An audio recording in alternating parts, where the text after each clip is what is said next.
Are you excited? About? Tonight. Yes. I'm like, what do we have to be excited? Because it's Monday. And we're doing a live show. And we have a special guest. Yes. I mean, how much more exciting can that be? Are you asking me? Yes, of course.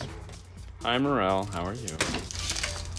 Anyways, Who's coming on tonight? Tommy. Tell me who? Tommy from Sound Digital, Ground Zero. What else they do? That's it. Yep. Sound Digital Ground Zero. SDGZ. What? SDGZ. Remember, they love those acronyms. Sounds like a rapper. SDGZ. Yeah. I'll leave it at that. Because, you know. Anyways, what time? 6:30 on Facebook. 6:30 Eastern Standard, of course. I know, right? Tommy, it's just Tommy, right? Yeah, it's just Tommy. Okay. Yeah. What are we going to have here? We're going to talk about... There we go. Everything. Sell it, Fernando. Sell it. What are we going to have? Ground Zero. We're going to have a car. Yes, we're going to have a car. We have a car right now. We have a car right now. We're going to pull this out. Toyota. Yep. Yeah. Yep. No, actually, we're going to have his car. He has some system in there, so he can tell us all about it. I don't want to tell them, but... Yep. Yeah. So he can go through all the system that he did in that car. And it's really nice. I saw the pictures and... Yeah, they have a whole video. Nice. Yes. So, then we'll have some new products. We'll have some old products. Yeah. We'll have some uraniums. We'll have some cool RCAs that they just came out with. Nice. I want to see those. I do too, because they look really sexy. They look really nice. Yes. Yeah, they're definitely sexy looking. So RCA, speakers, amplifiers. All kinds of fun stuff. All the stuff that they do. Really nice. Yes. Yeah. Super excited. So guys, make sure you tune in tonight. Now, to answer the question, what are we working on in the Bay? Because like always, that's what you guys want to know. It's a Toyota Tacoma. Toyota Tacoma. Thank you. I got it right. High five. Yeah. High five. Got it right. Nice. Finally. I know. All right, so we've been working on this one all day. Let's go through what's going on in this. We'll start at the front, because why not, right? To my Tacoma. Well, make an appointment. Up here in the front, we have the Kenwood high-res camera. So this little guy here is what's going to be delivering us our front imagery. So that's this one here. So this is the HD. This is the heavy. I can't wait to see this one. So this is the CMOS 740 HD camera is mounted up here in the front. The factory camera is what he's got going on in the back right now. It's still up in the mirror. Are we going to relocate that to the radio? Did you decide? Are we going to relocate the factory camera, or are we going to leave it? I don't know. I have to see it first. Okay. We don't know, because he's going with... The reason why we're doing the high-res cameras, because we're doing the big high-res radio. So we got it sitting up here. So this is what's going in the dash. The 1007 XR is going up there in the dash. So that's why we're doing the high-res front camera. We're also doing a... Look at the new mat JBL sent us. Isn't that cool? I know, right? We're also doing the dash cam, which is what Fernando's working on right now. Let me go around to the other side. It's going to be easier to see.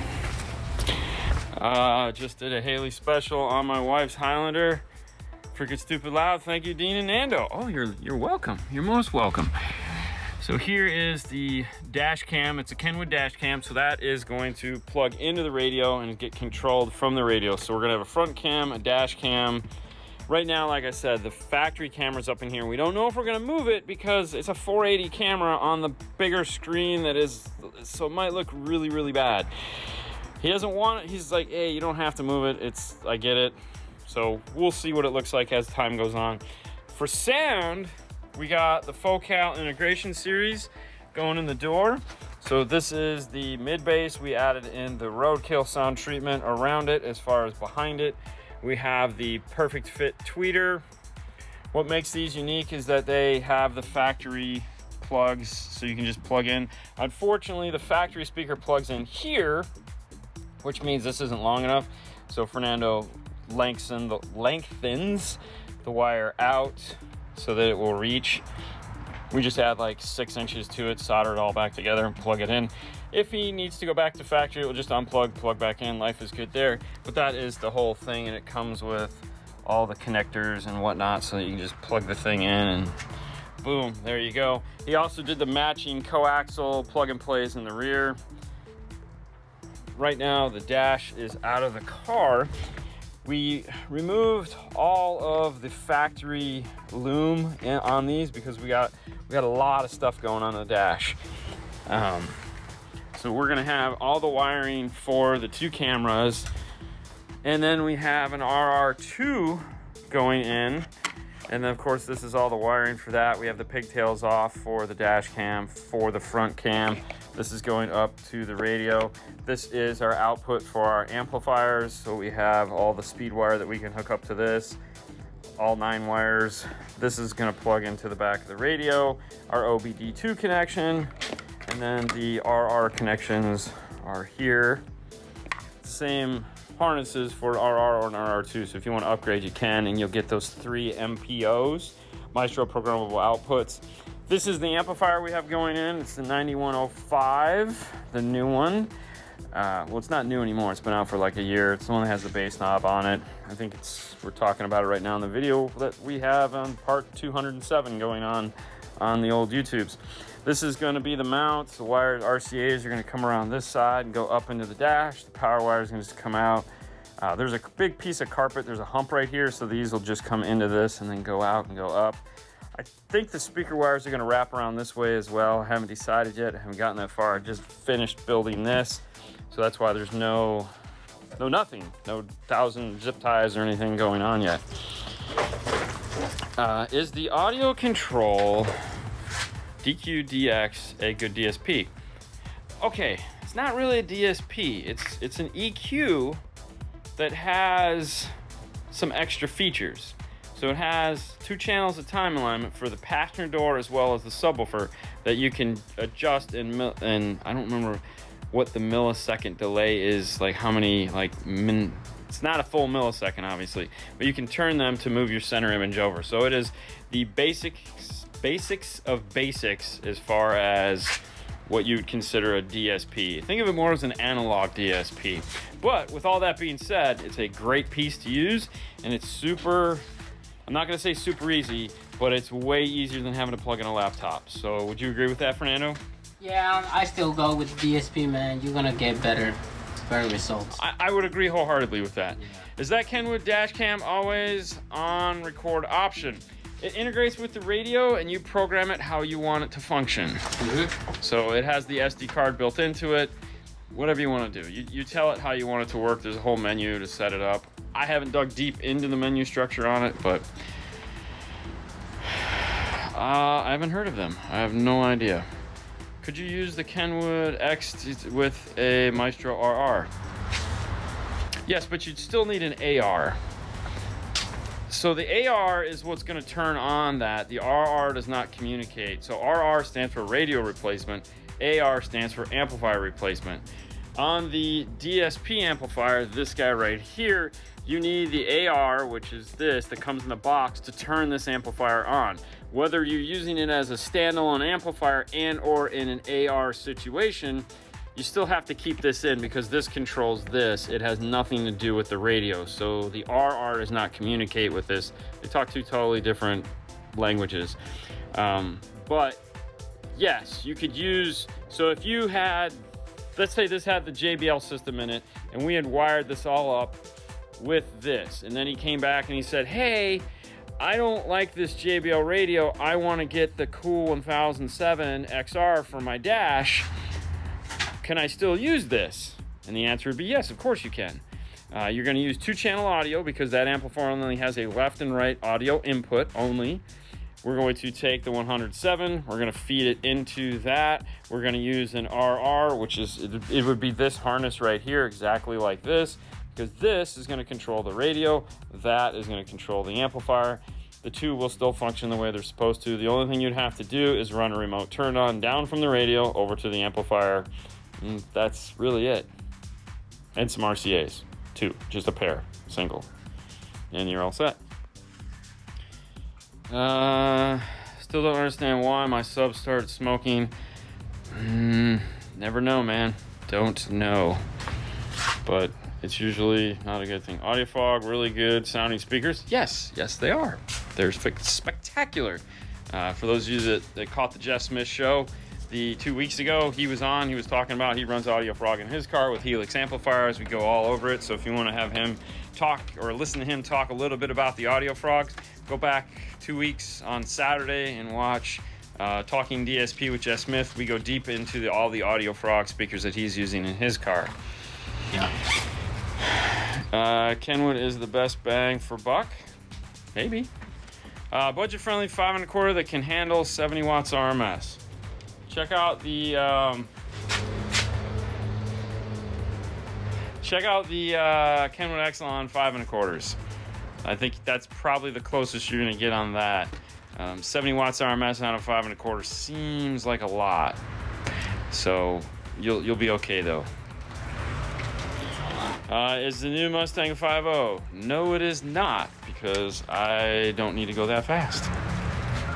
Camaro wasn't either, so not that it wasn't a V8. I don't. But we'll talk more about that on another show. We're not going to dig deep into that because that's a whole nother headache.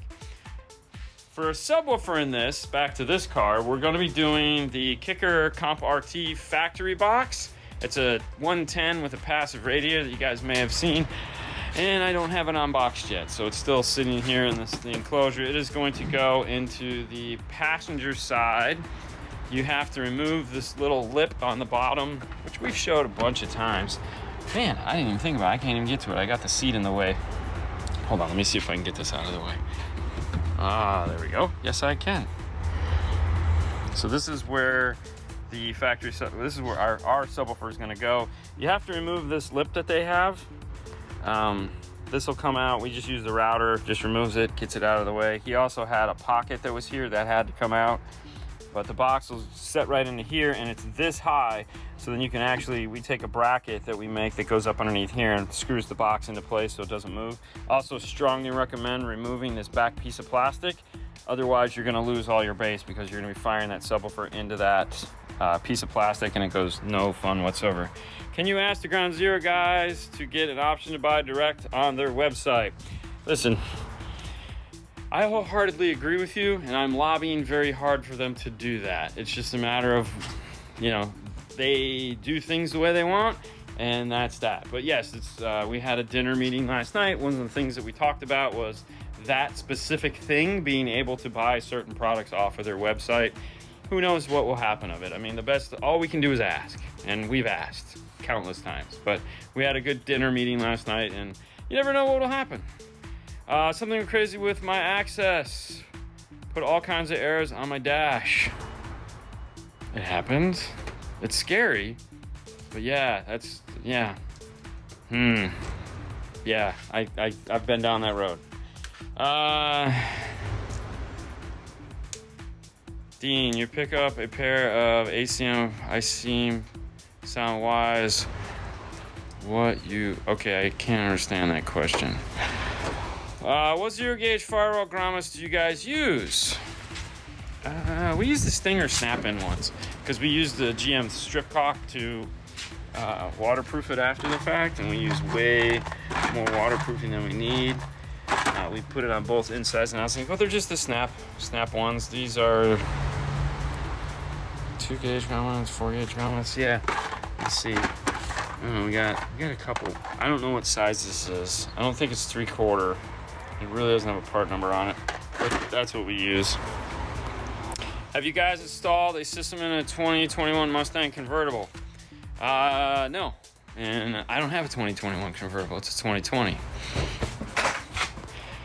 Are you installing rear speakers as well in the car you're working at? Yes, we are installing rear speakers. We installed the Focal ICTOY 165 coaxials. Went right into the factory locations. The reason why we're doing these is, believe it or not, this is a budget system, and this allows us to not have to get a high-end speaker, but I don't have to sell you all the extra parts like fast rings and speaker brackets, because it all comes all set and ready to go. It will go right into the car. This foam is already on there, so you don't need any of those extra things. The only thing we sold them extra was the roadkill, because obviously it doesn't come with that. And as you can see now, this is way nicer. See, that has nothing, so that's going to sound a lot better. And then we mounted and we did it on the inside. So Fernando did a bang up job on this morning, getting it all set. We left this off so we could show you. We did this on each door panel. He got what we call the basic one sheet. So we put a sheet of roadkill on each door and used it as best as we could to fill in and make everything as strong and sounding as sexy as possible. When's the next time Jess Smith video coming? That was a short hour. It was actually a long hour. I don't know. I mean, he's got a lot on his plate. It just kind of worked out that way. If we give you guys too much Jess Smith, then, you know, we won't have anything to talk about next time. What's the schedule for install looking like right now? About a month and a half. But yeah, I don't know how he handles all that schedule stuff. We come in and we do what we do. Usually we don't even know what's happening that day. I'm an enthusiast and have installed mine. Oh, very good. You got the hybrid 5.0. Yeah, exactly. Yeah, no doubt about it. 2020 Ram front speakers. Would you recommend replacing the 6x9s and 3.5 inches with 6.5 inch separates, or just upgrade the 6x9s and 3.5s? I would recommend heading over to Kenwood and getting the Exelon 6x9 components that they make with the 3.5 inch coaxial for the dash. It's like super affordable, sounds amazing, and you get a nice 3-way set. And they're made to go right in. We have tons of videos on that C3 that they make, of putting them in Chryslers. It's a phenomenal system. I would suggest doing that. And there again, you won't be disappointed. If I put a 5-channel amp and a truck, will I still be able to be used to work truck pulling trailers? And I would assume so. I don't know why you wouldn't be able to.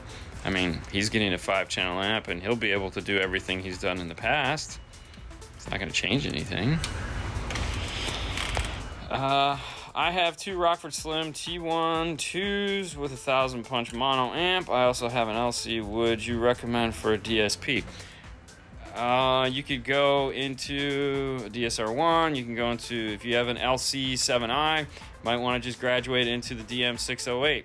Pretty simple install at that point. Just unplug the LC and plug into your new audio control. You don't have to do it. It's not that much bigger. Actually, it might be the exact same size.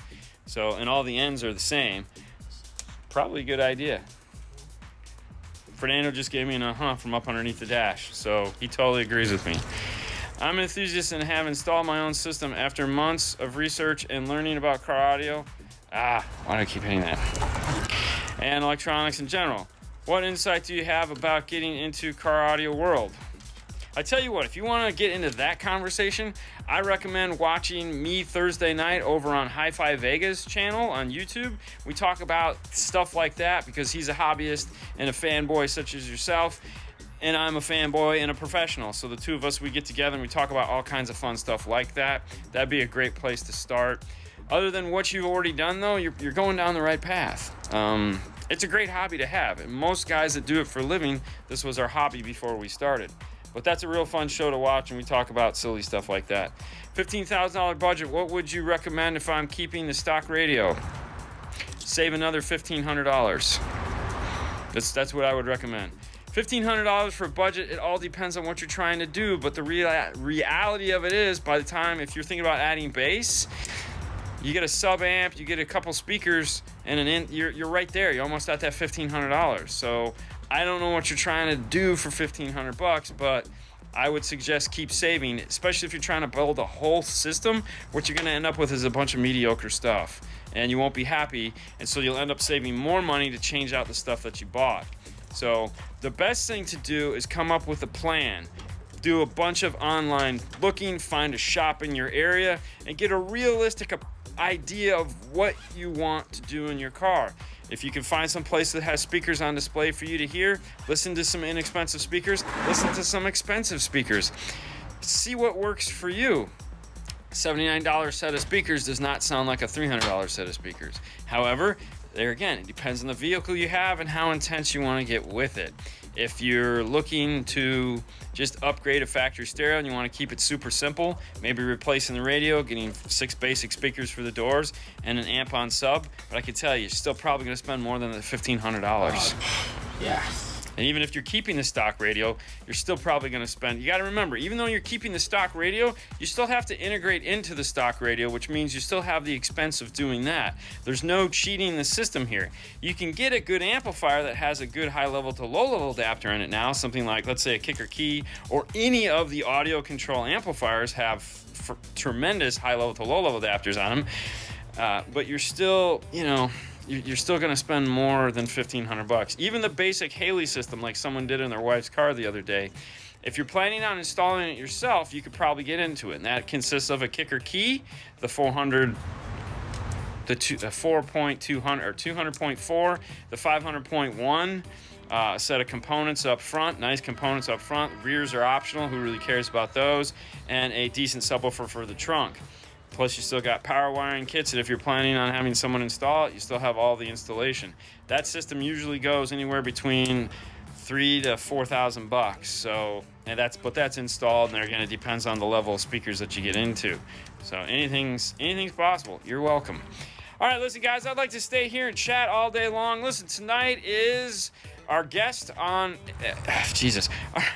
Take Two tonight at 6:30 Eastern Standard Time on Facebook. We'll have Tommy Spears from Sound Digital Ground Zero. We're going to have his car in the bay. We're going to talk all about it. We got new products coming in from them. We're going to talk all about those. What that basically means is if you got questions like we've been asking and answering here, probably not going to, well, we won't be getting to them unless they have something to do with Sound Digital or Ground Zero. So watch, be enjoyed, like it, have fun. We're going to kick back tonight. And if you had questions that we didn't get to answer, don't worry. We'll be back Saturday, or we'll have tomorrow, the day after that, where we can try to hit those up on here. So just sit back tonight. Let's all just watch and learn and have a good time. And we'll see how it goes. Exactly, Tommy. Woo. All right, guys. Thank you so much for playing with us today. This has been 5 Minutes with 5-Star. Fernando. Bye, guys. Bye. It's 5-Star After Dark. It's really dark, too. Whew. So for those of you going to be watching this tomorrow when you wake up in the morning, one of the comments that somebody put up this morning was, how do I watch all 7 parts of the Forerunner video that we just put up? I know it's late, but I'm actually sitting here waiting for a video to export so that I can go to bed.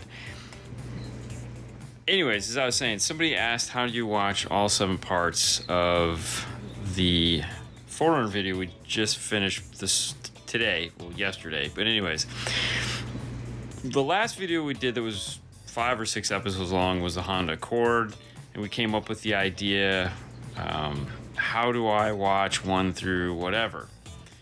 So when we get done with them, what we're going to do, for those of you guys that don't want to wait, or you like just stockpiling or whatever it is, Fro's in the house. What's up, Fro?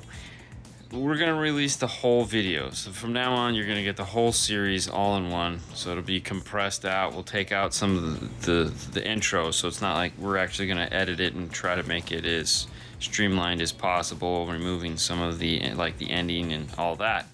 So here's what they're going to look like. Toyota 4Runner full video. That way, if there's someone, because I know there's going to be somebody that'll say, I think you've already posted this. Don't be that guy. Don't be that guy. But yeah, so we just thought it'd make things a little bit easier. I'm probably going to repeat myself. I am tired. We did knock out a bunch of stuff, and man, we've been working late every night this week. We had the Ground Zero guys there, Ground Zero Sound Digital guys there on Monday. If you didn't catch the Monday show with Tommy, go back and watch that. We had a lot of fun. We talked about a lot of neat stuff. They left that giant woofer. I guess, we'll put it in something. I gotta have a box built. Start with 3, 4, 5. It's, I don't really want. Yeah, don't be that guy. It's 2 a.m. over there. It's 1:54. So we're hitting the 2 a.m. mark. I like to close it up and be in bed by 2, but sometimes that just doesn't happen. Please put timestamp. All right, listen. I would love to put timestamp links on everything and do all that, but you gotta understand, I don't have time.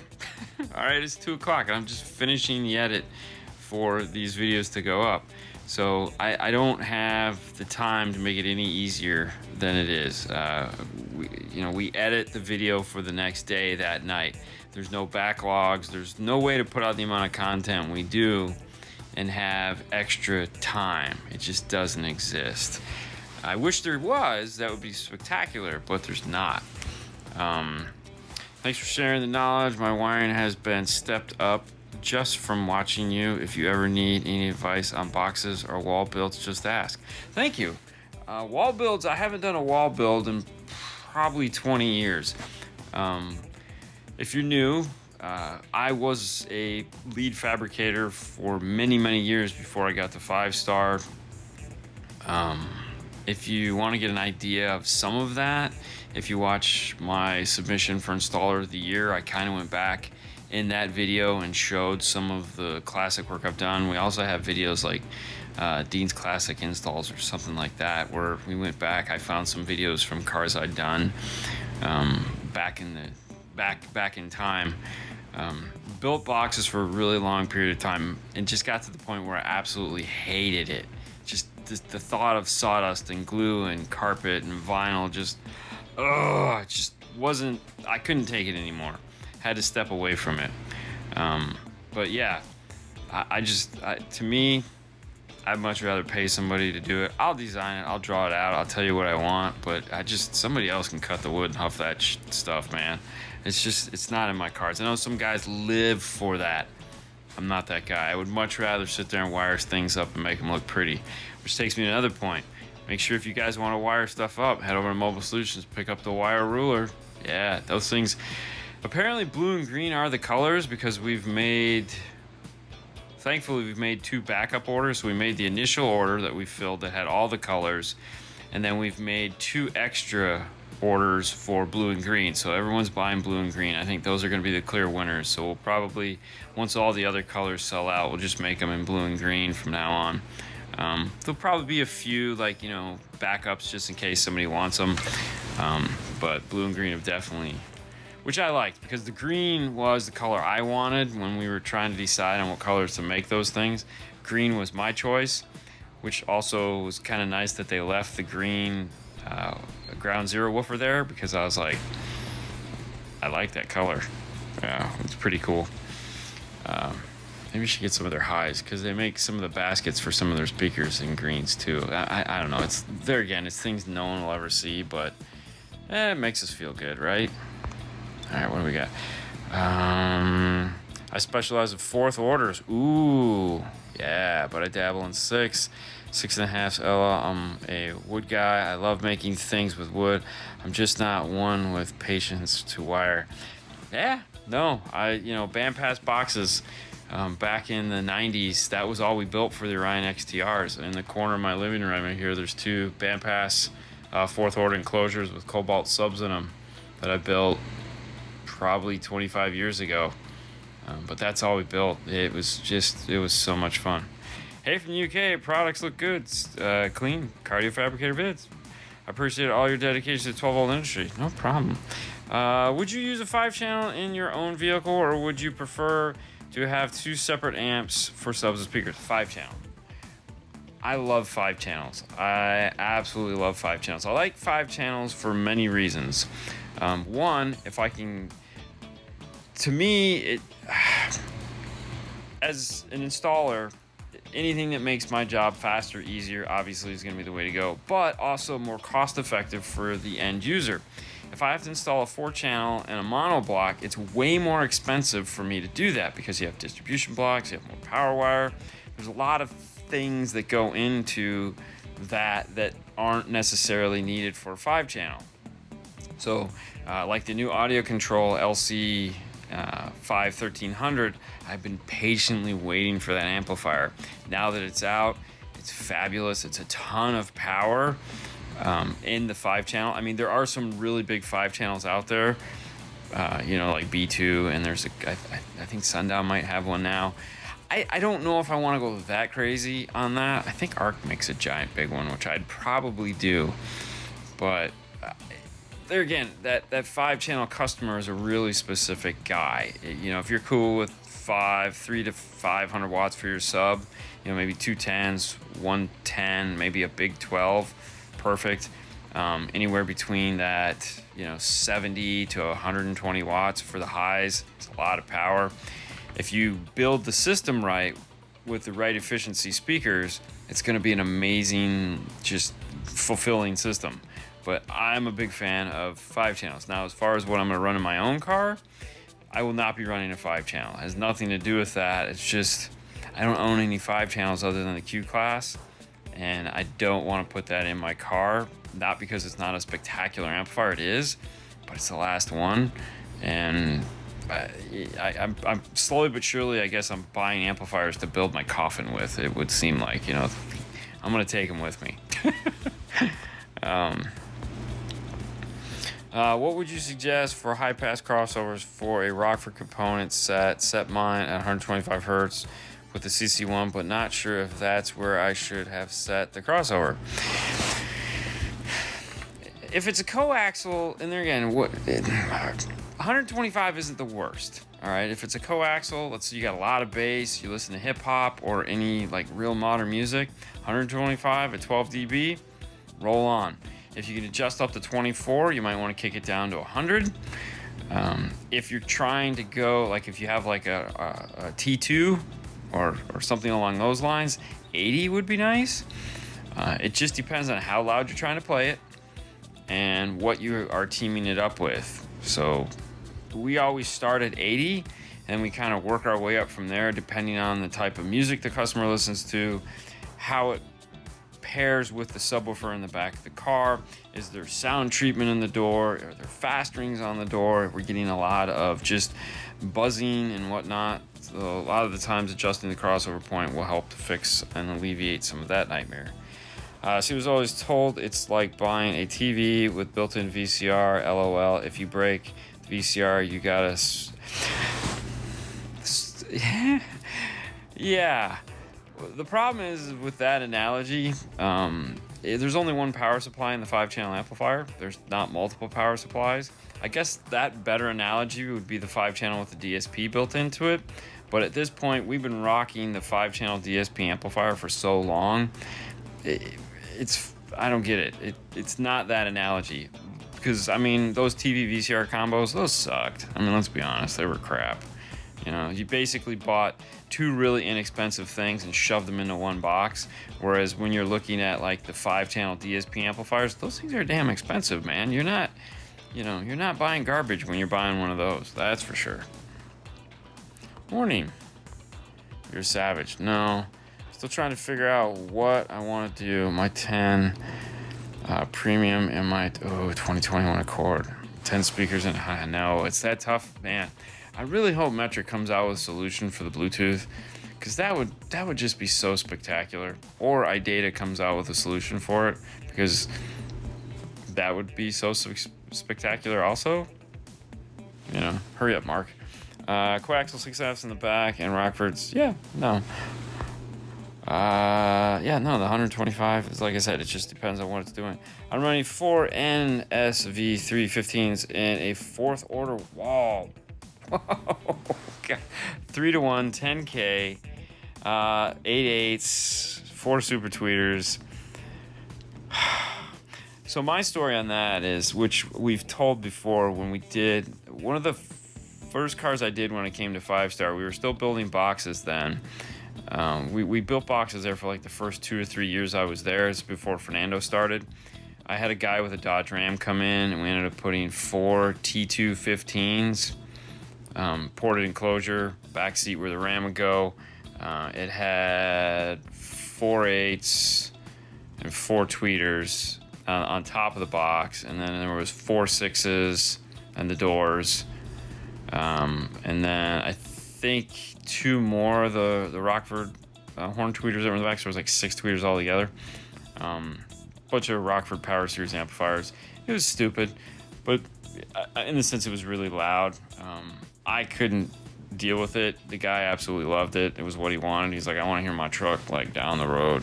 And we had a couple guys that came in. They're like, dude, you guys do that blue Ram? I'm like, yeah. He goes, man, you definitely hear it before you see it. And he's like, you're just wondering. It's like the Ice Cream Man a block away. You're just hearing that music, you know it's coming. I was just like, okay. 3K and 2 sundowns. There you go. Do you take walk-ins? Very rarely. The only time you get lucky on a walk-in is if it's like the end of the day and we just finished something, we don't have anything booked. Like today,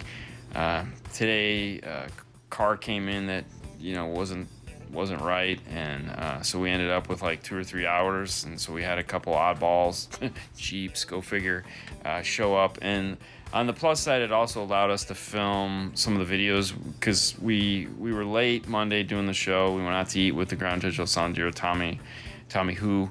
Went out to eat with them and talked a bunch of stuff about things we'd like to see, things we'd like to do with them. And then Tuesday, we worked late to put, which Fernando put on Instagram up. We put the Morel Morel integration, not integration, man. We put the Morels in his car, hybrids, thank you. We put the hybrids in his car, we filmed that. Then tonight we had to work late because Alpine wanted us to do a video on their 8-inch amplified subwoofer that has the 4-channel DSP in it that we gave away for the 12 Days of Christmas. They wanted a video on it, so we got another one in, and we put it in Haley's car to see what it sounded like, what it acted like. Man,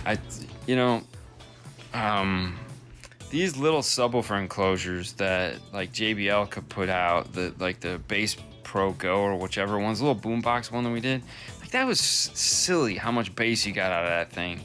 And then there's this brick of an Alpine thing that jams up underneath the seat, and there again, it put out bass that you just didn't expect it to put out. And don't get me wrong, it's not 415s and a 4th order wall with a 10K on it by any stretch of the imagination, but it is way better than you're gonna get from 99% of the cars from the factory as far as those crappy little subwoofers they put in the rear deck.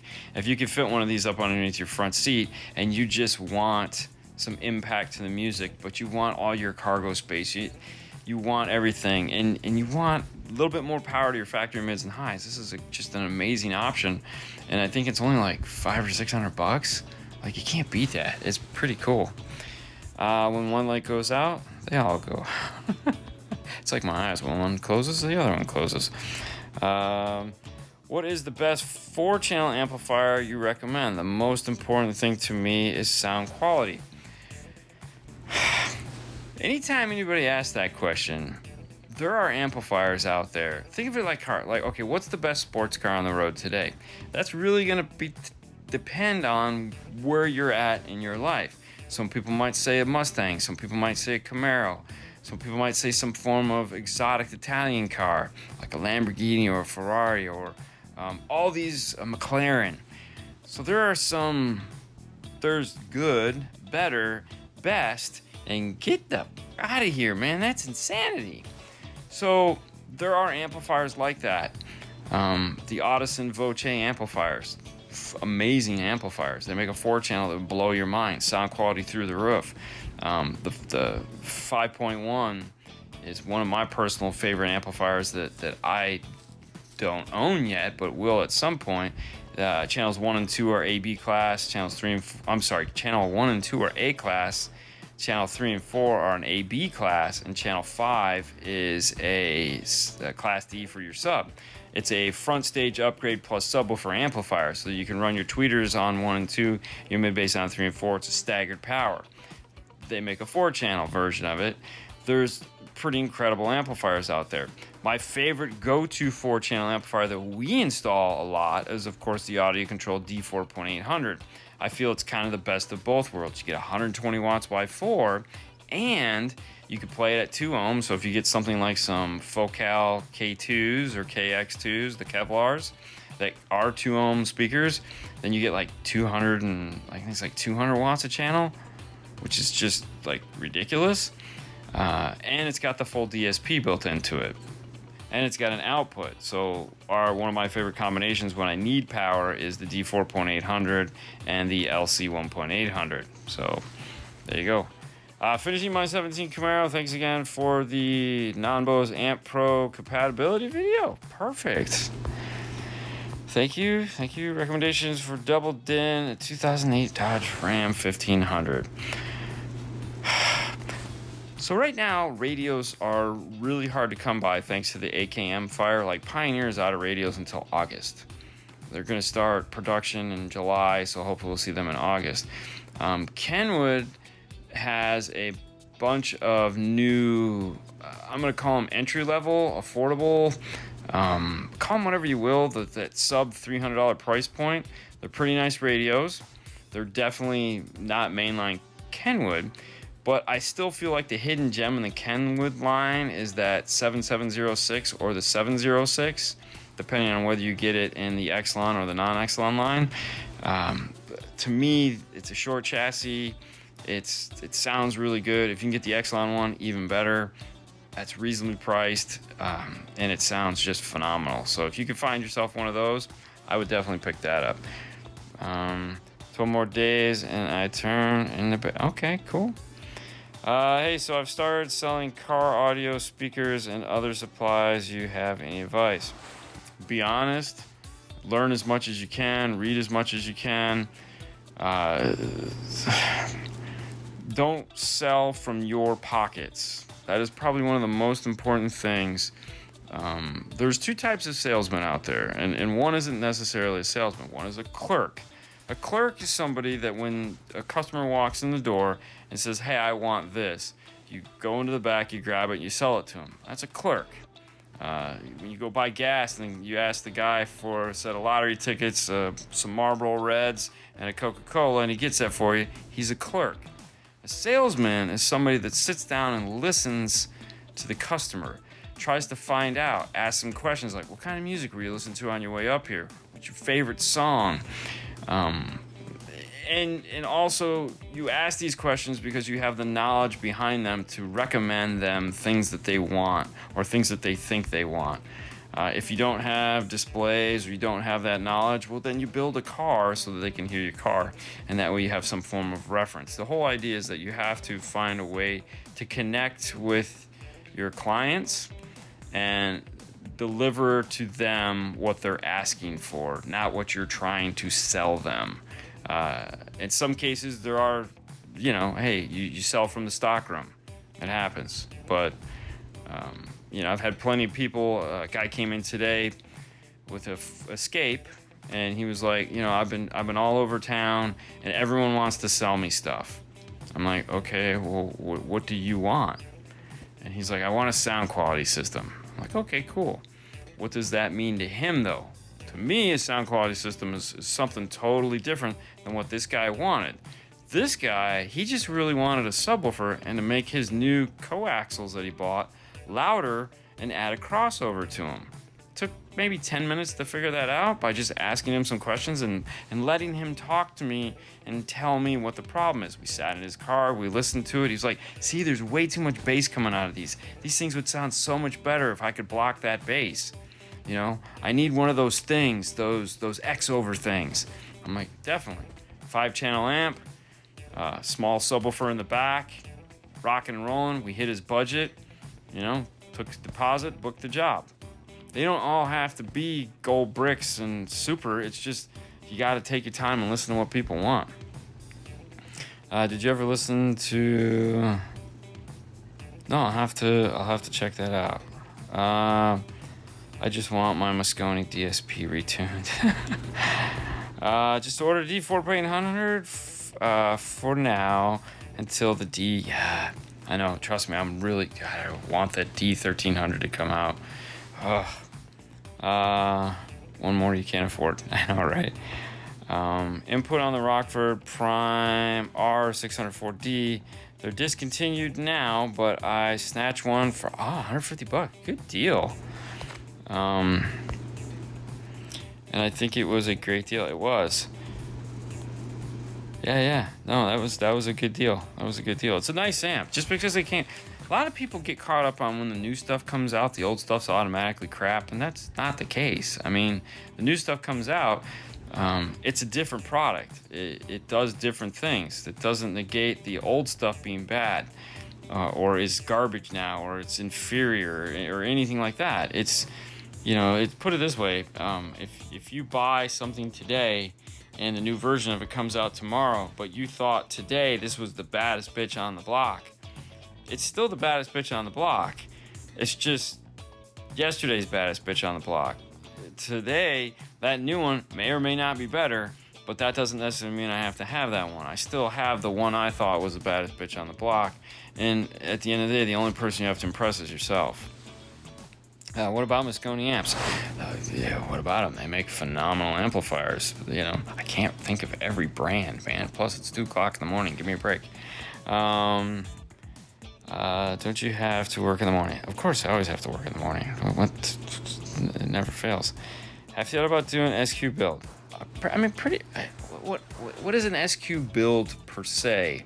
I don't understand that question in the sense that, like, every car we build is sound quality geared around what the customer wants. So if we're trying to appease a judge, like IASCA or USAC or something like that, or Mecca, well, that's a specific individual.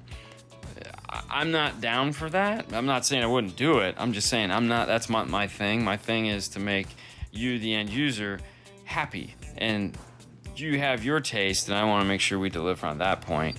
Not what somebody else thinks should be, sound quality. I mean, most of the sound quality cars that I've sat in aren't that enjoyable. They're just not. It's not my cup of tea, and I don't, it's to each his own. All right, let's fast forward down here. Did you get a new car? Plan on building it? Yes, I did get a new car, and yes, we are planning on building it. It's just going to take some time. We'll get something going on it. Unfortunately, my wife jumped the gun and announced something like, "Oh, Dean got a new car, yay!" And I was like, "Really?" We have a lot of plans for it, and we're gonna do a staggered rollout on how we update it, because there's a lot of products that we can put in this car, and we want to make sure we touch on all of those. I appreciate the sound quality from the Macintosh because of the build and 24-bit DAC. What would that would being instruments out and other amps couldn't even pick up. Yeah, I mean, I get what you're saying. But there are some pretty amazing car audio products that have 24-bit DACs built into them, and bigger. So, I mean, Jesus, the Sony radio has the DAC from hell in it. So, I mean, it's pretty nice. Thank you. I bought Haley's old Kicker L7 T12 downfire box. Yeah, you should bolt the sub in or run standard screws. Actually, we had 2 of those built. One is still in her car, but yeah, no, it was the concept box for that. I don't use drywall screws. We use it's a coarse head screw. Yeah, I would just go to Home Depot, pick up some nice coarse head screws, and you'll be fine.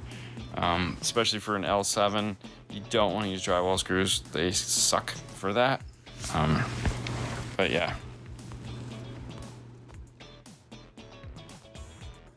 What can I do about getting some more mid bass? I have a 90.4 on my mids and highs. Mid bass is usually lost from installation, meaning you didn't do sound treat, or you didn't do enough sound treatment, or there's air getting around the front side of the driver. So if when you mount a speaker in the door, the purpose for like a fast ring is to keep the front and the back of the woofer isolated, along with pushing all that sound into the door panel. So the first thing you want to check is make sure that you have some form of coupling for the speaker into the door panel. The other thing you want to do is make sure that your door panel isn't just a sieve of leaking air, because that will also diminish your mid bass. Secondly, or third, or whatever we're on, does your woofer actually put out a decent amount of mid bass? Not every speaker is good for mid bass, so there's a lot there to think about. Missed the Sound Digital live stream, but any reason why these do not have an option for bass knob? What's your opinion on using a universal bass knob for the Sound Digital mono amplifiers? Funny you should mention that. One of the things they are working on is a bass knob. We did see a prototype of it, so they are coming. But universal bass knob, all the way. Totally for it. And I think Audio Control is almost ready to release their universal bass knob that they have coming out. It's really cool. It's a little box that goes back by the amplifier that has the RCA inputs and outputs right there at the amp, and then it uses the standard phone cable to go up front to the knob. Because the problem that you run into a lot of the times is, you already have the amp installed, and or you have the ins and outs, and let's say you had a DSP in the back or weird stuff. You end up running way too much RCA. So I'm pretty excited that theirs is gonna allow us to put it in different places, or you, the end user, put it in different places. But yes, bass knobs, whether it be something over an RCA, whatever, yeah, put them in. Sometimes it's easier if just to get into like a DSP that has a bass knob. I mean, it's a little bit more money, I understand, but like the DSR1, you could pick one of those up with a bass knob for $300 with the bass knob, I think. And you can have a lot of fun with it. Do you still have Kicker Quad Box? No, the Kicker Quad Box, we didn't get to keep that. That wasn't a, that was a loaner. That was one of the first products that the manufacturer was like, no, we want it back. And then they ended up not wanting it back, but they wanted to get paid for it. So Paul actually bought it and then sold it.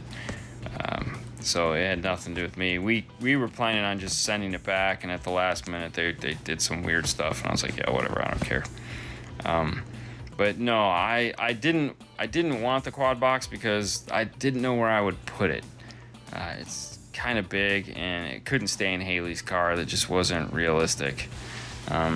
She probably would have kept it in her car, but that's a whole nother story. I bought all the LC 1.8 and the Flax Evo components in the rear. Oh, perfect.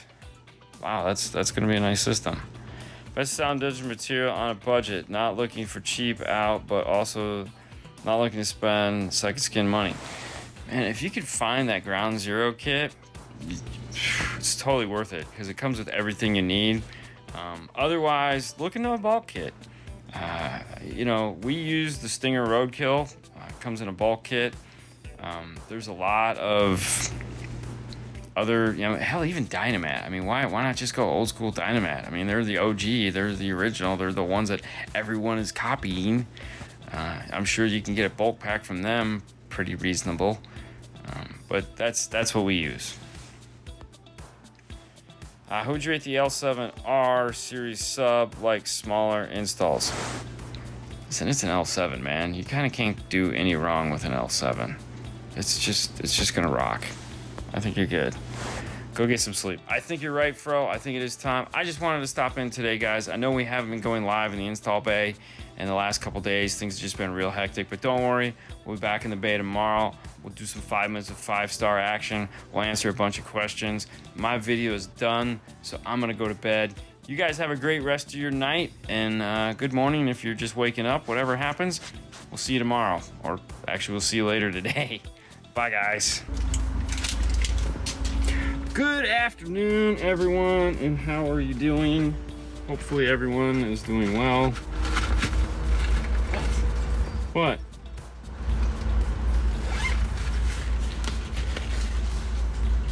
I'm live with no hands.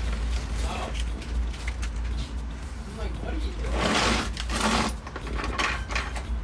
Oh. Can you open the trunk for me? It's open. It is? Yeah, it's unlocked. How's everybody doing? We're just finishing up our day here. What's up, Ada?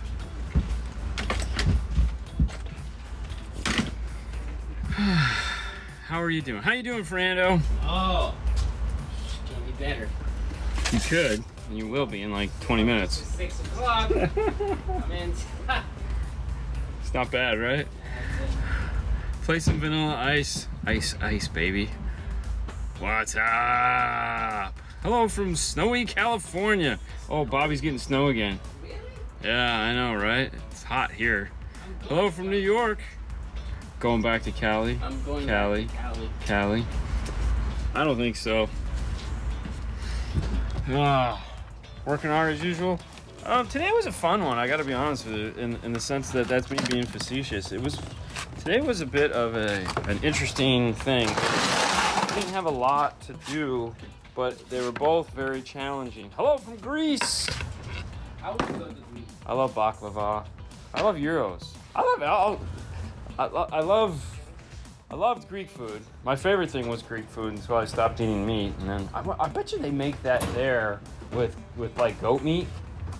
That's the thing with the macaroni noodles, the curly noodles, and the thing, and it's like thick. It's almost like a Greek lasagna. Oh, that was so yummy.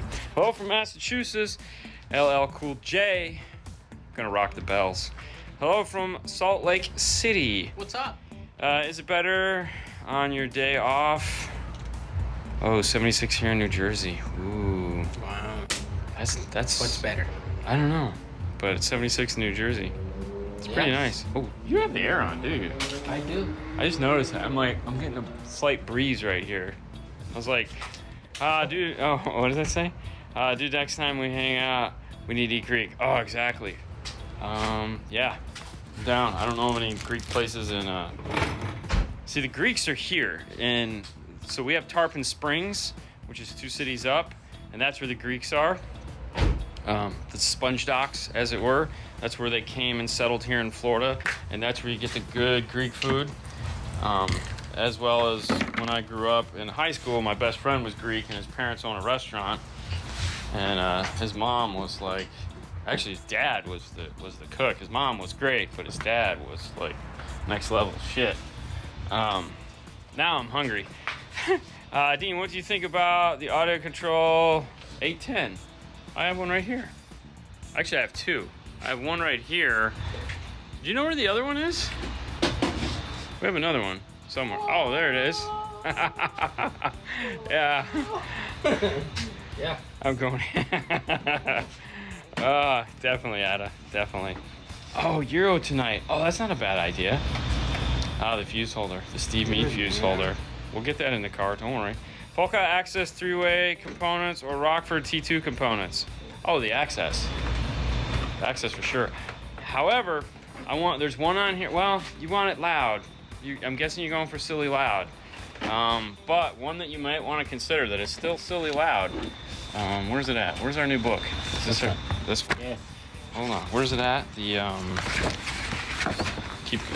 went too far. I want to show you one set of speakers. Oh, it's towards the back. Towards the back. Okay. What do you? It's the Max.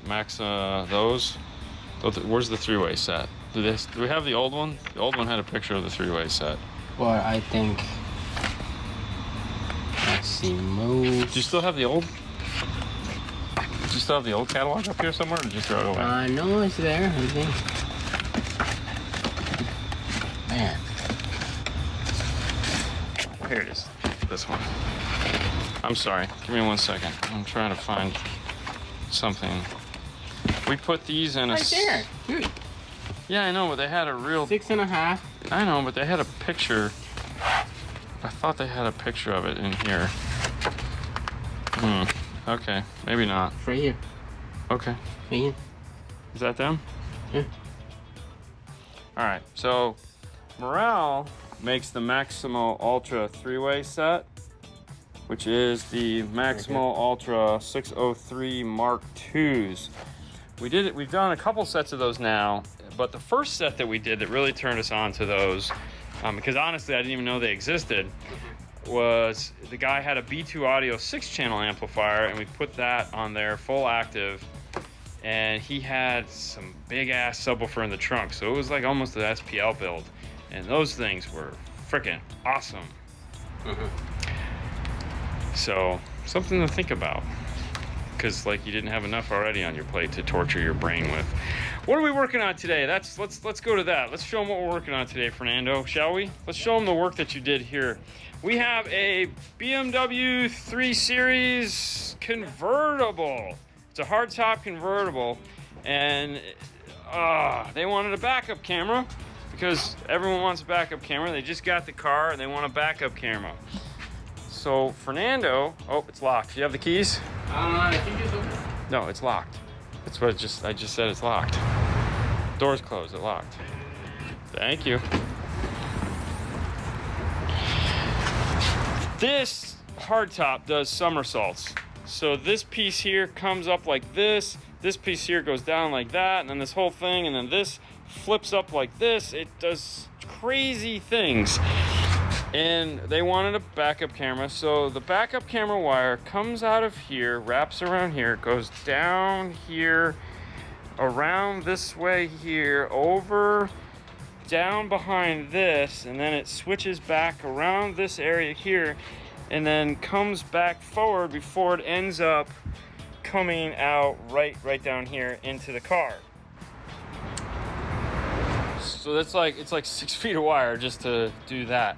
So we had to sit here and painstakingly add in all the zip ties and loom the wire and make it so that it's obviously gonna work a million times every time they put up and down. Make sure the wire follows the factory route. It's a lot of work. Not only that, but when you do the smart harness in this particular car, which is the Pack or anyone for that matter, the car times out after 30 minutes. So it has constant 12 volts, but then after 30 minutes it goes to sleep. So you also have to run a constant 12 volts back here to the battery. Once you've done that, run that of course all forward. It's basically the best way to come up is up the passenger side. Then when you hop into the car, if you have the seat heaters, they now make the relocation for the seat heaters down here to where the ashtray is. And of course they give you a nice knockout to put your USB into place, which makes things super cool. The ribbon cable, which you can almost see the ribbon cable. There's the ribbon cable right here. It's designed to loop back up into, because it plugs into the air conditioning controls here. There's the dash kit. Hey, there I am. Anyways, it looks really nice in the dash. And then if you put your key in, hit the on button, wait for it to power up. There's our Kenwood. This is like the 4707 or something like that, which is their new cost-effective radios. Hey, could you come in here and press the reverse? Let's see what that looks like real quick, please. Press the reverse? Well, put your foot on the brake and put it in reverse. I hopped in the wrong side. So there's your backup view there. Ooh. The other thing too this kit does is you're hearing that is the factory chime. The output from that is coming from the smart module. If you don't have the factory chime, it comes with a speaker, but otherwise it will retain the factory chime. And then of course your Bluetooth mic goes up there. Yay. So there you go. You got a nice new radio. Fun. How's that Kenwood model? What do you feel is missing? Quality. Is that too harsh? I mean, for the price, what do you want? It's a price point. It's 100% price point. It was brought out to compete against lower priced radios. It is not. If you want more, I mean, you just go to the Exxon. Or just the regular line Kenwood at that point. But no, it is straight up price point radio. Yeah, I think it's good. I think it needs sound quality is what I feel it needs. But then you're gonna pay more. You're definitely gonna pay more. Doesn't have memory, so if you take the time to set up the presets, you know, like your EQs and all that, as soon as you disconnect battery, they go away, which sucks. Yeah, but still, like, how much you paying for? No, he asked what I feel is missing, and that's what those are the things they took out to get it to that price point. That's why you pay the extra $100. Correct. To get the better radio. Yeah. So, worse than the ILX W650? I would take this over a 650. What about you? I don't know, man. I got nothing. That's so lame. I don't care about radios. What do you guys think of the Infinity Kappa Perfect 600s? I have not heard the Infinity Kappa Perfect 600. However, if they follow their lineage, they're probably going to be pretty impressive for sure, because it's still the same company, and Harman makes, as we all know, some really awesome stuff. So I don't think they're going to stop making awesome stuff now. Rear speakers. I mean, it has factories. Mid-range, no, is it mid-range in the tweeter? Yeah. Yeah. So this system allows you to, it's non-fiber optic, so it allows you to keep the factory amplifier in play with the harness. If it was the fiber optic system, that'd be a whole nother conversation we'd be having. What was the little sprinkler guy on? That was weird. Bass respiration mode, should it be connected to full range or sub output of the stereo for subwoofer? Full range needs to play up. You need to get at minimum 160 hertz to it, but anything from like 360 on down is really what it's looking for bass restoration. You just want to make sure there's enough there. Have we ever installed Def Bounce? The Def Bounce, that's what I said. Have we ever done that? Def Bounce, the brand? I'm gonna go with no, because Fernando's just like, Nope. doesn't remember it. I sure don't remember putting any in, so. Can I get audio from rear speakers for a sub of 2019 Mustang? No. You need to go to the front door speakers. It's really easy. The amplifier is up in the passenger kick panel. So it's I mean, unless it's okay.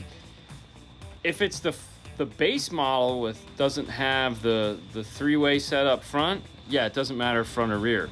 If it's the three-way set up front, you need to get it from either the driver's or passenger door. But either way, I would just go to the passenger kick and get it at the amplifier.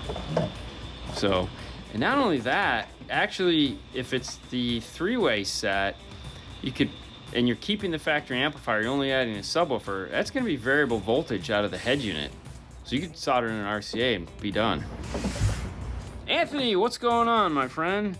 Dean, what do you think of the 3 10-inch SDRs with Orion XTRs? I haven't seen that one. I'm gonna say this, and then I'm gonna end up probably, I'll get to it, Bobby. I'm still thinking. I'm not a 3 subwoofer guy. I like 2, 4, stuff like that. 3 just really kind of throws off the ohm load a bit. I mean, granted, now with all the amplifiers played down to 1 ohm load, if you go with a little bit bigger amplifier, then it's not that big of a deal. But I've never been a fan of 3. I like 2 with the right amount of airspace. I mean, if you can get the right amount of airspace with 3, I totally get it. But, no, it's almost dinner time. All right, do I have a tech tip? What are we looking for? Oh, better RCAs? No. Just RCAs? I'm gonna okay. I'm gonna plug this one. Don't we have a box with RCAs in it? We have this one. I'm saying. We don't have more of those? This. Because this is smaller. Yeah, okay, that'll work. Fernando's getting carried away. He wants to put more power to his Morels. He's looking for RCAs. So he has a plan. He wants to take he's got the LC5 1300 prototype in there right now, and he wants to bridge it to the mid bass in the door. So he wants to put the whole of the amplifier on the, what are they? Jesus, hybrids. Yep. So he wants to power the whole hybrid mid bass off of that. Keep the sub on the 5th channel, bridge 1 and 2 to the driver's door, 3 and 4 to the passenger door. Then he wants to take the ACM 2.300 and put those on the tweeters, because the tweeters are just like, they got plenty of power. That'll be enough power for those. Those things are so ungodly, like, wow. So how about a $400 radio shootout for comparison one day? That would actually take a lot of work, because I don't know what features radios. I'm not the radio guy that I once was. I'll be the first to admit that. Exactly. I haven't been paying attention to them. So here's the thing. At $400 for radio, you are so close to $600. Okay, you're like, I get it. It's still $200 more, but you're so close to $600. If you're at $600, you're getting into one of the Kenwood Excellent XR radios, the non-DVD GPS version, the entry level. Yeah. I say entry level only because It's not really entry level. It's just the first one, and you're right there. Or you're at the 706. The 706 is nice, but you're so close to that XR, man. And it's like, if you gotta have a radio, you just buy the best one. I mean, sound quality is why we're doing this, and those are the best sound quality radios on the market right now. So if you want it to sound phenomenal, just save up and get the XR. You're so close. It's frustrating. I get it. Dean, were you able to talk Tommy Spears to do an online store? That's gonna take time, man. You gotta understand, these companies, they don't do anything fast. I mean, if you guys haven't picked that up from Kip, like, we've been dealing with that nightmare that you guys are just finally getting privy to for years. But these things don't happen fast. There's a lot of talking ons that has to happen. It's not just one person. No, it's a lot of people. They have to agree. Tommy has to convince Diogo, and Diogo has to like get convinced himself, and then he has to like talk it over with Ground Zero, and there's a lot of people that have to be brought on board to make things like that. What brand RCAs do you use? Right now we're using Stinger. He's got them. Those are the Stinger X3s, 2s, something like that. This is the 3. The 3? Yep.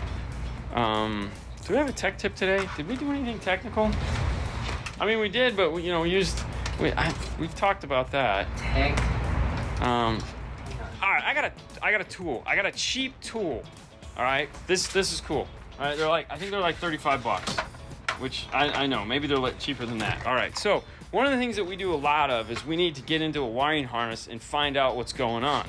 So for example, today when we're working on this Nissan Rogue Sport, that's important apparently, we have this, which is our backup camera. This is CCTV screen. So this allows us to do a couple different things. Mainly it has this, which is the RCA input, which will display on the screen. And then it has this, which is a 12-volt output that we hook up to 6-volt. And this will allow us to power up that factory screen, see it on here, and make sure we have the right wiring.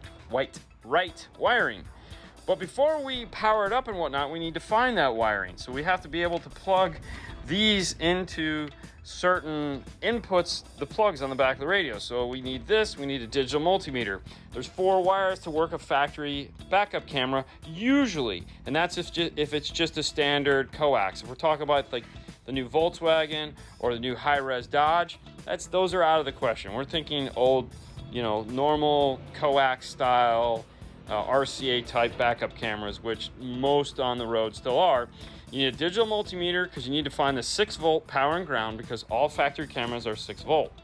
So you got to find the factory 6-volt. Once you've found those, you've already eliminated 2 of the 4 wires, so you're golden. Now there's going to be 2 grounds, because there's a shield ground and there's the ground, the actual power ground. So most of the time you can dig deep into the harness, you can figure out which one of those is the shield and which one of those is an actual wire. That leaves you with 2 wires, shield and the center pin. I know this sounds extremely easy. It's not. I get it. Now we need to test that camera.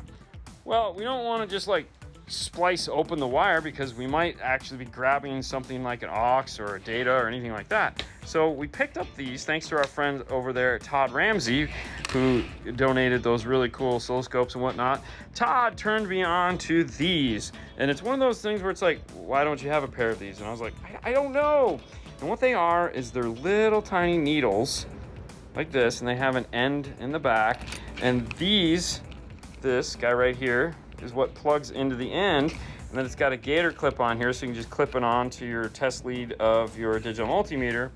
And then this will go into that really thin harness. You know what? Let me grab a harness and I'll show you what I'm talking about. So like if you have a harness like this, you can take that. Fernando, will you please? So you can take this little guy here, and you can go from the front, and you can put that in, and then you can attach it. And then also, if you need to, like if this is plugged into the radio, which a lot of times it is with a backup camera, is you can come in from the back side, like a burglar in the night, and probe it that way. Makes probing things really super easy. Oh yeah. What's nice about this kit is they come with a 90, so you can have 2 of them sitting like this, and then it comes with a little like I think there's a 30 in here too. Yeah, so here's like a 30. So if you're like trying to get up into something like that, they have little protector tips on the end. We got this kit off of Amazon. If it is not on DNF Tool Drawer right now, I will put it up there tonight or tomorrow. I believe it was like 35 bucks, but yes, I'll make sure I get this on DNF Tool Drawer if it's not up there. But anyways, all the tools we use are definitely up on DNF Tool Drawer. Yeah. So I'll check to make sure, because I do have to do some updating on the DNF Tool Drawer to make sure it is up to date. I haven't updated it since like December, because on Tuesday, this coming up Tuesday, apparently I'm going to be the guest on the Kicker 12 on Mask. Yeah. And then tonight, of course, don't forget tonight. What's tonight, Fernando? Tonight it's Hi-Fi Vega. What did they call?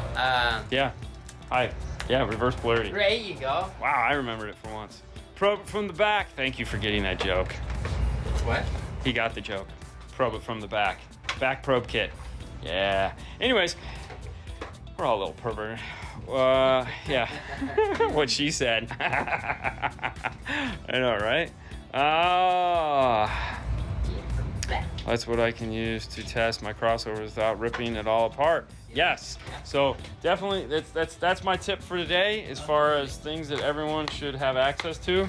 Get yourself a micro probe kit. Yeah, works really well. All right, there you go, Bobby, just for you. You and your Snowhead in self. Need some sleep. All right. Kicker fanboy for life. Yeah, reverse polarity. Where do you guys run the power wire through the firewall on the JL Wrangler? Simple enough. Actually, it's okay. So most JLs here are automatics. They might be sticks where you are, but if they're automatic where you live, there's a hole that literally only has a piece of sound treatment, like roadkill, on it, located. Like if this is the Jeep, it's like right here, and you could see it from the inside. It's up in the top corner. You just like literally poke your finger through it.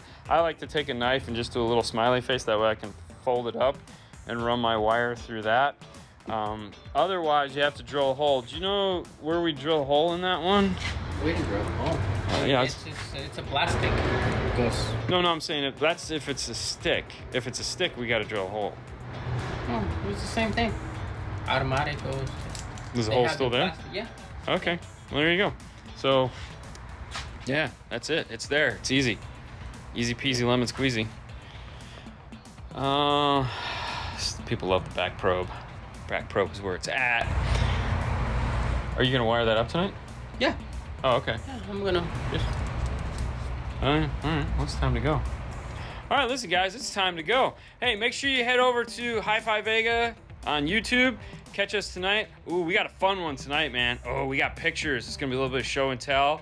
Oh, boy, tonight is a good time. I'm sure he's already posted what the topic is if he hasn't. Does Jeff Smith have Instagram? Does Jeff have?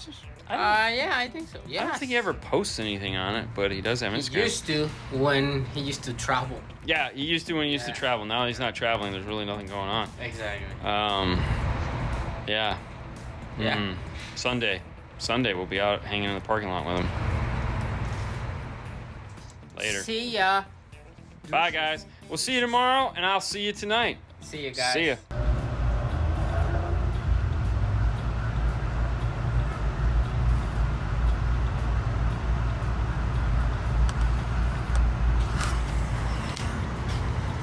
Yeah, it's a convertible. It's an interesting car. This is for sure. It's definitely an interesting car. What's up, Mel? What's up, Clint? American Base. VW? Yes, it is a VW. It's the EOS? Yeah, EOS. I don't know. Anyways, so this brought up an interesting topic today. We just finished it. All we did, it's 2012, and that's important because it had a touchscreen in it. It's got awesome integration. Thank you, iData, for making a solution for this to allow us to integrate all the features back into the aftermarket radio. But it had no backup camera, and of course it was a bit out of date. It still had like the 30-pin iPod connector and the armrest here. We wanted to update it to a USB So it has dual USB now, CarPlay, Android Auto, wireless, the whole 9 yards. It's all there. But what makes this car interesting, this right here. Dyne audio. This, unlike the newer POS Fender, has a factory Dyne audio system in it. There's a few cars that have that. Volvo, I think, is one of them, and one of their, or Saab. It was Saab. Yeah, there's the one and the same to me, but it was Saab. So this has a Dyne audio system in it. But it's a 2012, so it's, 9 years old. Somebody's been banging on this convertible for 9 years with the Dyne audio. Now, it still sounds good. It's not bad. There's nothing blown, thankfully. Still sounds, Volvo did too. Well, there you go. So it still sounds really nice. Oh, sweet, the CD finally came. Figures it, postal service, baby. The question Fernando asked, which if you're wondering where he's at, he had to run next door to translate, was, what would you replace this with? This is definitely one of the best OEM speakers of all time, because they just said, we'll take our regular speaker and we'll put it in the door. It's not like nowadays where, yeah, it's got a this, that, or the other high-end system in it, and the reality is it's the same crappy speaker that came in it from whether you had the amplifier or not, and they just put it like a tune on it. It's like, hey, it's Sony tuned, ooh, or it's Mark Levinson tuned. Well, those actually sound really good, but or Lexicon sound really good. But what do you upgrade it to? Audio Frog, Helix, Morel? Yeah, and that's the problem. So we got a 12-year-old, we got a car from 2012 that has a Dyne audio system in it that sounds pretty damn good. He wants a better sounding system, not this particular guy. This is like a what if. What do you think about the big three? Well, we'll get to that. So, are you prepared to spend $5,000 or $6,000 to update your 9-year-old vehicle? Because that's what it's going to take. Because you have to be, and this is where this is going.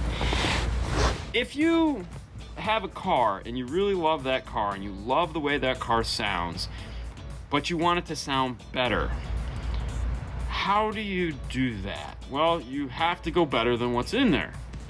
And Dyne is one of the best. So do you update it with new Dyne? Well, that's going to be expensive as hell, but it'll accomplish the goal. Do you just add real power to these?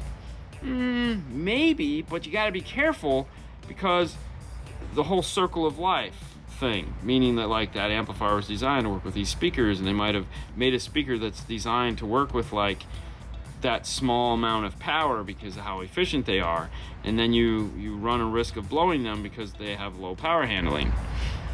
So the real thing you're running into is like, what do you do? I have a Lexicon of my own. I'm Genesis recommendation for an 8-inch sub and amp. There's a lot of them. It just depends how you want to do it. JL makes a really nice 8. Kicker makes the square 8s, which are pretty awesome. I think you can actually get the square 8 in an aluminum enclosure that they make. It's like a ported, think of it as like the old bass tube, but it's like if you could build it out of aluminum and like make it weigh 25 pounds, that's what it looks like. Vocalization for the car and amps. Yeah. All right, what do we got here? Scat. I'm thinking you're saying scar. I have no idea. If you love the car and plan to keep it for a long time, say the investment. Yes, a lot of people do, and that's really what it is, though. But then again, like if this speaker was rattling in the door and they come in and they want a $20 fix because they really don't care, that's where it becomes an issue.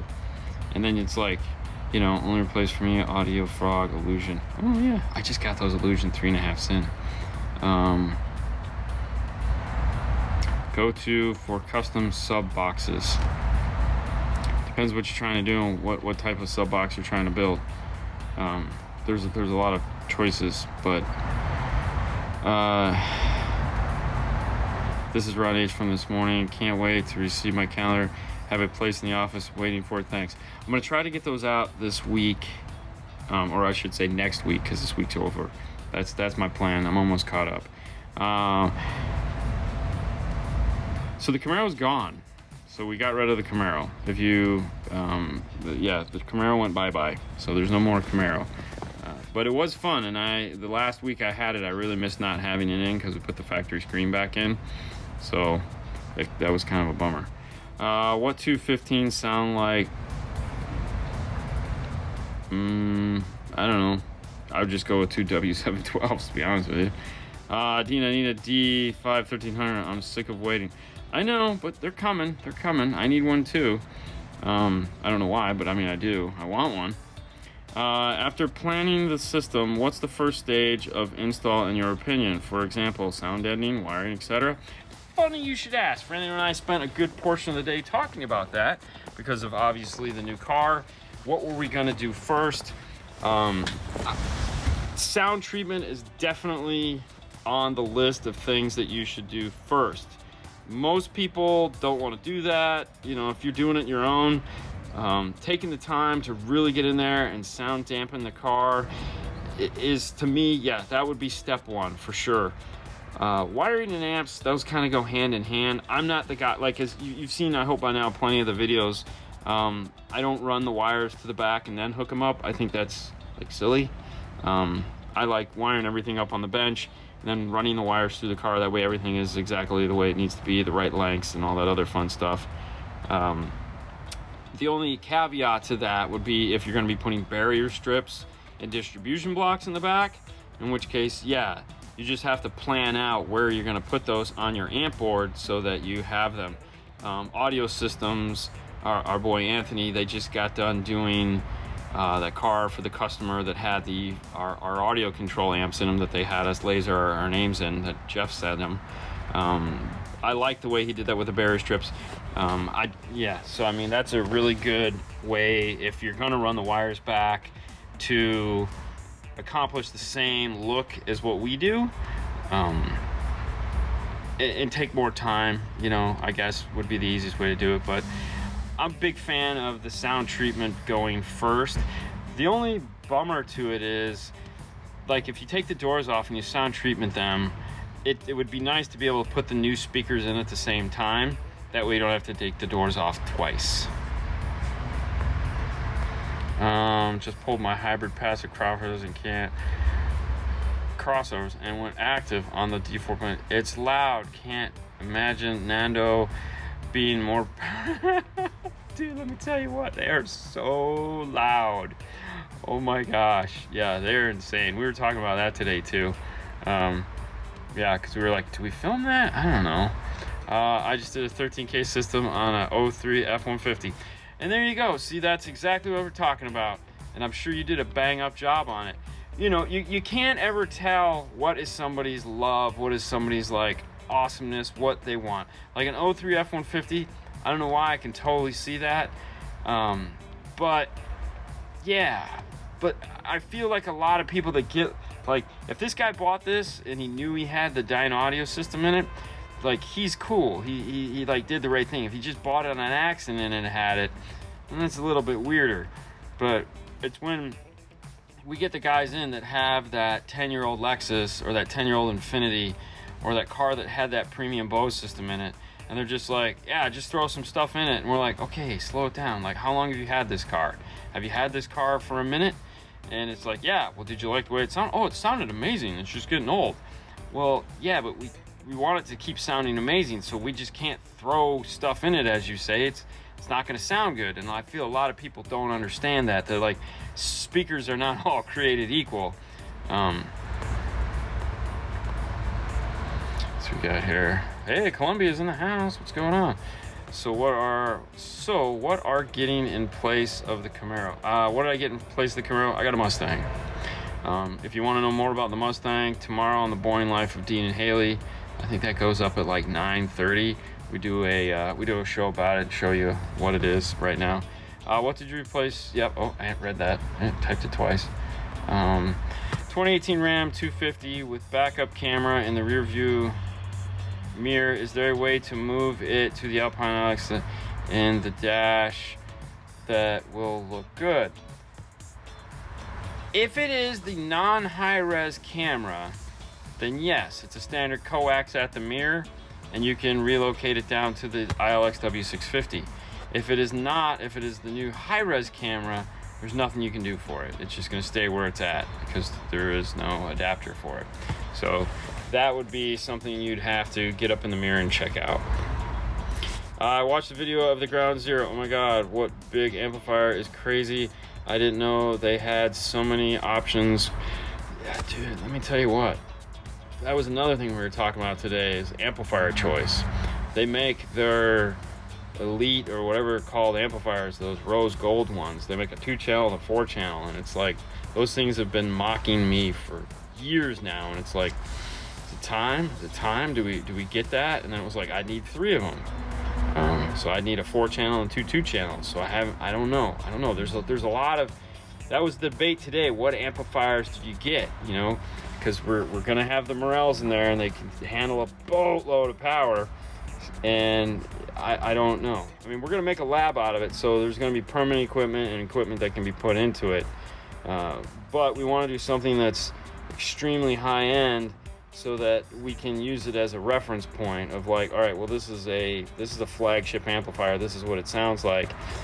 If someone sends us a flagship amplifier to test, then we'll be able to be like, oh yeah, this is the stuff, man. This is what dreams are made of. Thanks, Dean the pimp. Dean is not a pimp. Hello from Ohio. Hello from Columbia. Who chopped off the roof from that car? Somebody that is extremely cool, man. Convertibles are the bomb, bro. Thanks for installing the Alpine radio on my Nissan Rogue yesterday. Ooh, loved how it sounds with the Morel Maximo 6s. I don't think I need the 4-channel amp. Sounds amazing. If you're happy, you're happy. Yeah, that was a challenge yesterday for sure, man. I'm glad it all worked out in the end. That's for sure. So, and big thanks out to Clay at Metra for helping us with that one, because Nissan, man, they're crazy. There he is. You know, there's a sign at what's the name of the restaurant I go to? The Latino restaurant over there. Regardless, you know which one I'm talking about? Yes. Okay. Sure. They have a poster on the wall. Assess? No, it's that. It's the guy wearing the hat and the mask. You know. Really? Yeah, and it's like it has nothing to do with COVID. But every time I look at it, I laugh and go, who'd have thought that'd come in vogue? Like, that would be the style, you know, because he's clearly a bandito. Yes, of you know? course. And it might even say banditos on it, you know, but you're just like, huh, hey, he's wearing his mask. He's being safe. He's a safe guy. He's a safe guy. They stole your money. Yeah. Yeah, totally. Nando was right there. Full Mustang build coming. Full Mustang build. Yeah. So basically, 2021 will be a Mustang build. I think it's gonna be. Has to be 2021. Yeah, I mean it's gonna take all of 2021 with the amount of stuff we want to do. So. Maybe the beginning of 2022. It's a pleasure meeting you. Keep up the good work. We'll be back again soon. No problem, man. Thanks for making the trip up here. There's a guy with the Rogue. Sport. Oh. Sport. Remember, it's a sport. Totally different. Totally different cars, man. Totally different cars. Totally different. Yeah, cars. Rogue and Rogue Sport. 2 totally different cars. Who would have known? Oh, I mean, totally different systems.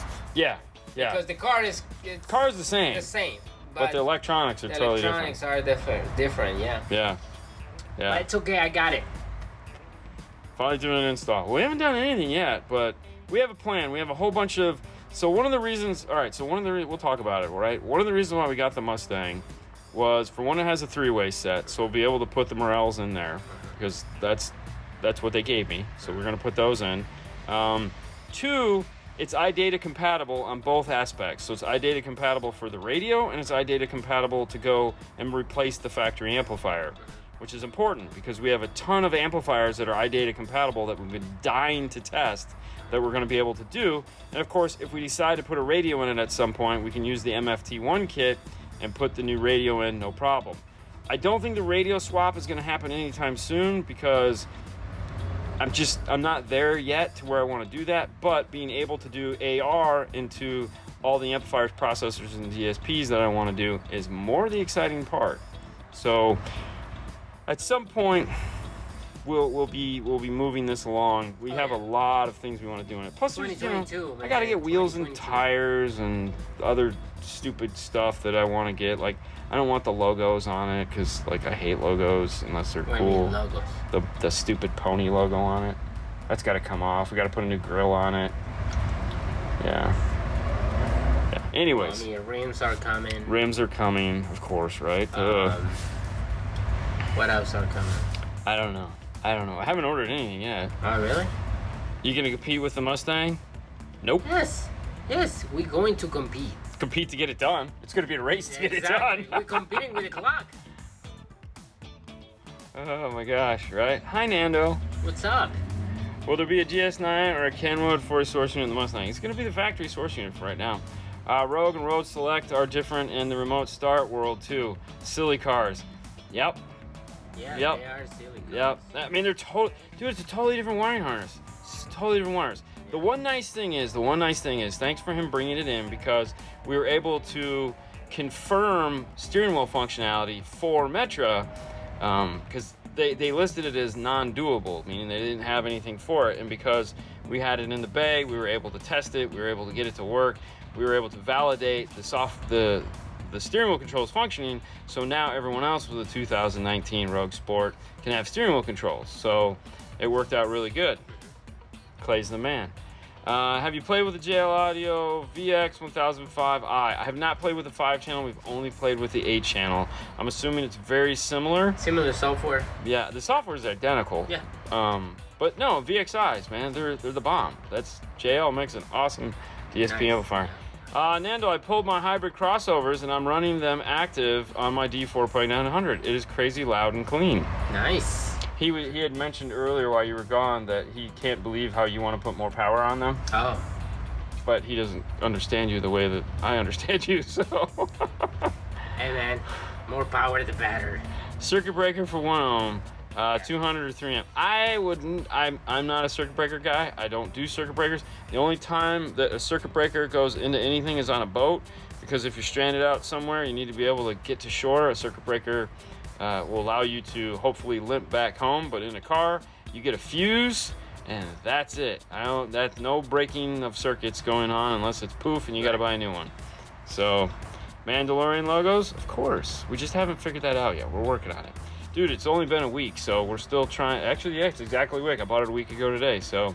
Yeah. My laptop has a folder that says Mustang. I spent Sunday just scouring the internet trying to find the things I want to do to it.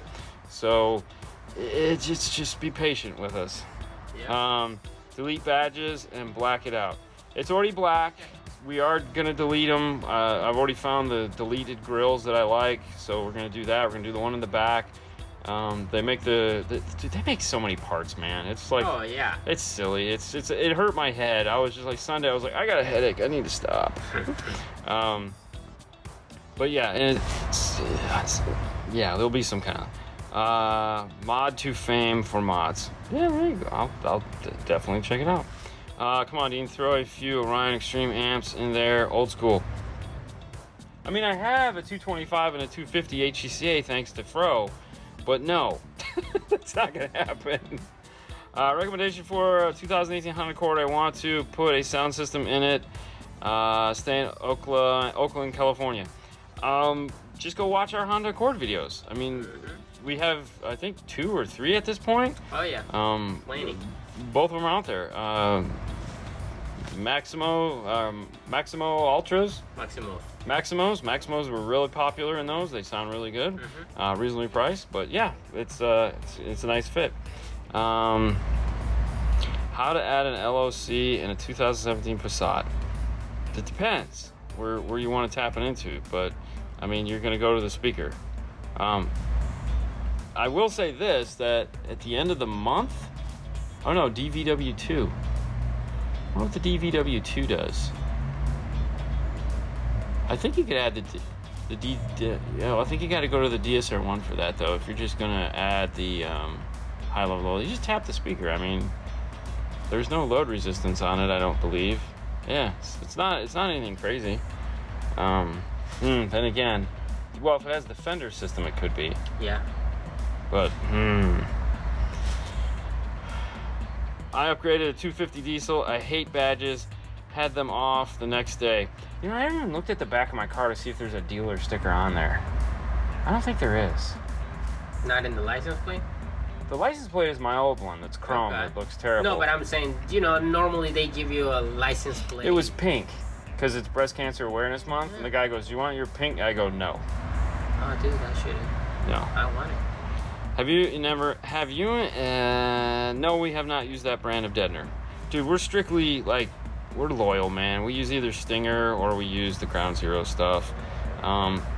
Mainly because this is a business and, you know, Paul has to order specific things as a business. So there's a lot of things out there that are good and will do the job that we're never going to play with, only because it just doesn't fall into the realm of doing things like that. Are the audio control amps start-stop compliant? No, they are not. Very few amplifiers are stop-start compliant. The Kicker keys are stop-start compliant. The CS amplifiers that they make, the yellow ones, those are stop-start compliant. The Helix line is stop-start compliant. The Rockford R2s are kind of, meaning like maybe, like they're supposed to maybe work, possibly be, but yeah, so it's hard. they're not like coming out with a hard line on that one, even though they said they were, but then they said they weren't. So basically what you need is an amplifier that will play down to 9 volts. So there's very few of those. Q class was definitely not. The XRs are definitely not. Most of the big amplifiers with power are not going to be stop-start compliant. What you're going to find is, the little Audisons, Prima, and Forza are. Once you find something with big power like that usually puts out the stop-start. But, I mean, you can get into the 801 CS amplifier, which is pretty nice, and it'll play all the way down to 8 volts, so it'll work. But it's all in the power supply. It's just how they build the power supply. The sound deadener is crappy. Yeah, I you know, that's all right. Anything for a 2017 Silverado 8-inch non-Bose, want to keep touchers. All right, that's an easy one. We talk about that one all the time. You have 2 choices. You have the Amp Pro GM61, non-Bose will work. You can reflash the radio. As long as it has that harness, I would just go on and check to see if either one of those works. If that one will work, then the other thing that'll work is the DGM3 from iData with a DSR1. Both of those, with the Amp Pro, if it'll work that vehicle, it will use the MOS bus. Your tuner is optional as far as whether or not it's going to be stereo anymore. If you're an FM tuner guy, Sirius XM tuner guy, and like that is core, then go with the DGM3 harness on the DSR1. That allows you to attenuate the chime, that bong, bong, bong, allows you to attenuate that, and it goes in, it doesn't delete the EQ curve or anything like that like the Amp Pro does. It's basically just a really nice way of doing high level to low level with chime control. Hey, from Springfield. Say hi to Bart. Same, you know, Bart Simpson. Okay. Lay off my Butterfinger. For the cleanest bass possible, are 10s the best or 8s as far as subwoofers go? Man, that's a debate that will go on forever. 8s, 10s, 12s. I always liked 10s if I was trying to do that, but I'm a 12 guy. I mean, I really like 12s. Okay. I like the way 12s kind of get it done. I mean, I've had 8s before. I had 2 8s in the Eclipse and a band pass. No, I mean, 4th order plexiglass band pass. Well, I'm guessing start with the 8s and then grow to a 10. Grow to the 10 and then the 12. 3 8s, bro. All right, let's catch up here. Hello from Greece. Yep. I didn't even think about that for dinner tonight. Damn it. Maybe tomorrow night. Get a Euro. Film Nando's, please. Oh, you mean like the upgrade that we do on that one? Probably won't. I mean, we'll talk about it at some point. Upgrading to the adding in the 2-channel amp instead of the 4-channel. Oh, I mean, everything is there. Yeah. Like, everything is there. I just have to, like, swap the other one. You know what would be interesting? Yeah. Is, so on the D5 1300. Yes. Okay. It's going to have an RCA output.